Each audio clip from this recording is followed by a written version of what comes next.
Hi, my name is Justine and this is my sewing journal.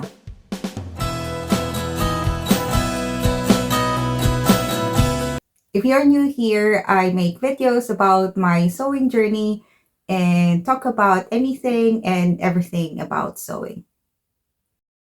In this video, I'm going to show you how I made my own version of this Damson Madder dress. I'm still not over this style of tops that features ribbons or bows. So when I saw this dress, I thought, yes, definitely going to make my own version of that. So this is a cotton dress that has a sheared bodice and a gathered skirt. It features a tie-up bow design, puff sleeves, and a frill waist. This dress can be worn with the bows at the front or back and is fully reversible. My original idea was to copy this dress exactly, but along the way, I made some changes. Instead of using a striped fabric, I used this one with wavy lines and daisies. I was drawn to the 70s vibe of this fabric. I was hesitant to use this fabric because I wasn't sure if the wavy lines would look striped enough to mimic the Damson dress. But then I thought, I really want to see how this fabric pattern would look when sheared, so I went ahead and used it. For this dress, I used the New Look Mrs. Stops sewing pattern number 6698 as a guide for making the bodice. I doubled the width of both the back and front bodices to allow for shrinkage when sheared. I also shortened the length of the bodice, which should just stop at the waist. As this is a sheared top, I thought I wouldn't need the bust darts and the side darts, so I didn't transfer those markings. I did exactly the same thing for the front bodice. The next thing I've prepared are the sleeves. The New Look pattern has longer sleeves than the dress, so I have to shorten them. While I was cutting, I was thinking about what to do with the skirt. So the inspiration dress has a gathered skirt, but at this point, I thought I'll make a ruffled skirt instead. No, actually not a ruffled skirt, maybe a shirred skirt.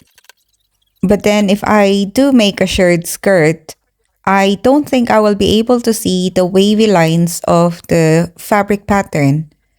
I think I'm going further and further away from the inspiration dress. So I thought I'll make a gathered skirt, and if I do have extra material, I will make a shirred skirt. But then obviously I only had 3 meters of this fabric, so I cannot do both. I have to pick one, and I've decided I'll make a shirred skirt. So I measured the widest part of my hips and double that measurement to get the total width of the fabric. For the length, I measured from my waist to just below the knee to have a midi length skirt. Then I drew lines on the fabric as a guide for shearing. So I alternated the width of the lines between 1 inch and half an inch. This was honestly a waste of time.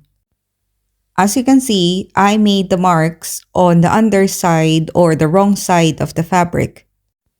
I mistakenly thought that I would be able to see the red marks on the good side of the fabric when I'm sewing. I should have drawn the guidelines on the right side of the fabric. I thought if I did that, I would still see the red lines on the fabric after sewing. Not sure why I thought that, because obviously I will be stitching over those guidelines, so I should not see them after I'm done. Well, you live, you learn. At this point, finally my brain was engaged. I remembered to test my machine setting before actually sewing on the main fabric. I love this part. I really like shearing. I find this really relaxing. I would have been more relaxed if I had seen the guidelines more clearly. I can't remember how many hours it took me to finish shearing the skirt. It must have taken me 3 days to finish the skirt because I was only sewing a couple of hours after work. Are you like me who gets excited when the fabric shrinks because of the shearing? I haven't tried alternating between 1 inch and half an inch shearing lines before, so I was quite excited seeing it come together. I'm not sure if you can clearly see. I'm not cutting the threads when I reach the end of the fabric. Instead, I just make a U-turn when I reach the end and just carry on shearing. Until, of course, the bobbin runs out of the shearing elastic. After some hours of shearing, I now have the back and front panel of the skirt pieces ready. I left about 5 inches of the panel unshirred, but before sewing them together, I thought I'll check the length and the look of the skirt. Because I thought at least I will show the fabric pattern a little bit more this way. However, looking at it at this stage, I think sharing it all the way will give the skirt a more modern look. So I carried on sharing all the way to the bottom of the skirt and just finished it with a rolled hem. When I had finished sharing both the front and back panels, I sewed them together first with the wrong sides together. Then I trimmed the edges and turned them inside out. This time with the wrong side up and sewed the edges. In short, I French seamed the edges. The only thing left to do now is to add an elastic band to hold the skirt up. Now I moved on to making the top. I first started with the back piece because I thought that would be just straightforward shearing. This time round, I drew the guidelines on the right side of the fabric, so I'll definitely see them when I sew. It took maybe half a day between marking the fabric and the actual shearing. I almost did not want to finish shearing this back bodice because I wasn't sure how to actually tackle the front bodice pieces. I wasn't sure when do I actually cut the bodice to look like this. Is it before or after I actually shear them? Remember, I'm using this new look pattern and the neckline without the collar is a round shape. So I'm not sure if I should cut the neckline into a V or I should shear and then cut the neckline. I got even more confused after finishing this back bodice because the shape of the armholes actually disappeared.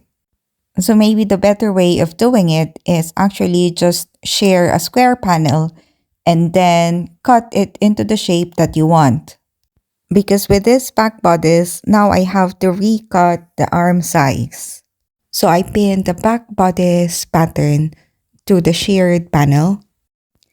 Luckily, I thought maybe before cutting the arm size or the neckline, I should do stay stitching to make sure the sheared elastics stays in place.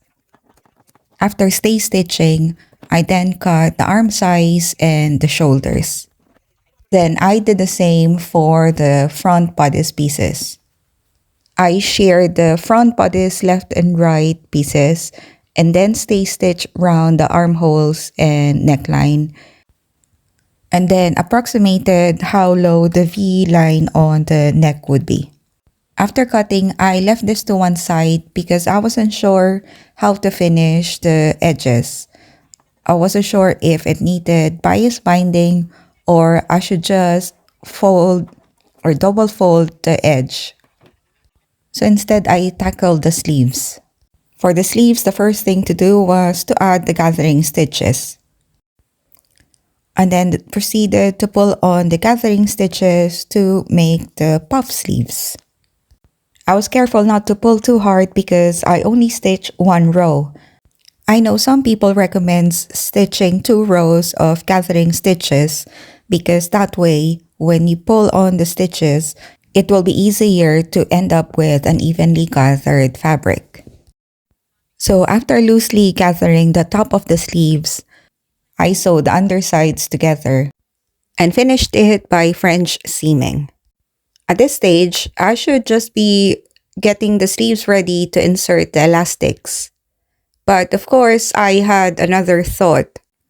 Instead of using elastics around the arms, I think I'll just use ribbons so that the arms and the front fastenings are the same. So I put the sleeves on one side first and cut strips of fabrics to make into ribbons. At this point, I've decided I'll use bias binding to finish the front of the top. So I cut extra strips for the bias binding. After cutting, I fold the strips of fabric right sides together and then press. Then after that, sew them together. For the strips I've used as bias binding, I folded them in half, wrong sides together and pressed. Then I pinned the bias binding strips round the front, round the neckline. I found that it was difficult to pin sheared fabric because it just doesn't lay flat. After pinning, I then stitched the binding, wrong sides together first, then folded it towards the underside and stitched again. I was careful not to pull on the sheared fabric as I sew because I didn't want to stretch the neckline. After that, it was time to try the vest on. I was happy with the neckline and the bias binding all around, so I then stitched one of the sleeves. It was a little wide around the shoulders, so I cut an inch off and also made a decision about the sleeves. I've decided to create a channel on the sleeves to pass the ribbon through. To create the channel, I folded the fabric onto itself. The fold was about half an inch, just wide enough for the ribbon strips to pass through. So I have two pieces of ribbon. One will be sewn on the left side and the other on the right. Then they will meet in the middle where I can tie them together. I like that it matches with the front of the blouse where I have ribbon ties as well. Oh, I almost forgot to mention, I measured the ruffles on the bottom front of the blouse. I used this measurement on the sleeves so that I have matching ruffle measurements on the sleeves and the bodice. Then that's it. I now have my own reversible sheared top and sheared midi-length skirt. I know I strayed from the inspiration dress. I guess that's the fun of making your own clothes. You can change everything to your taste. I think I made the neckline a little too high. It's not as comfortable around the neck when I wear the top like this. As for the skirt, I really love it. Of course, I can wear it with a top, but it also looks good with a plain white tee. Guess what? I have more of this fabric left, which was more than enough to make another blouse, so I did. It was the blouse I wore on my previous video about the Paris Olympics team uniforms. This second top is a mishmash of these three things. I bought this top from the US last year, and I really like the ruffle details around the shoulder straps. So I made an exaggerated version for this new top. For the front bottom half of the bodice, I also sheared it like the first top. For the upper half, I cut two rectangles and added a channel for the ribbons. It's a similar construction to what I did for the sleeves of the first top. For the back piece, I just followed the back bodice pattern of the new look pattern. I tried the unfinished top a couple of times to get the right fit for the armholes. Because the front is sheared and there's ribbons for adjustment around the chest area, I wasn't too worried about the fit. What took some time was measuring the strap length and the armholes. When I was happy with the fit, I finished the sides by doing a French seam. I thought this type of finishing would really secure the shirring elastics in place. And that's how I made this second top. Of the three garments, this top is my favorite, with the skirt and the first top in second and third place respectively. I wouldn't have thought of making this second top if I did not actually make the first one. I guess the more you make, the more you get creative. I hope you did not find my thought process confusing. It's very satisfying to start with a framework and to let the creativity flow while I'm making something. So what about you? What's your sewing process like? If you like this video, please like it and subscribe to my channel. Until next time, happy sewing! Bye!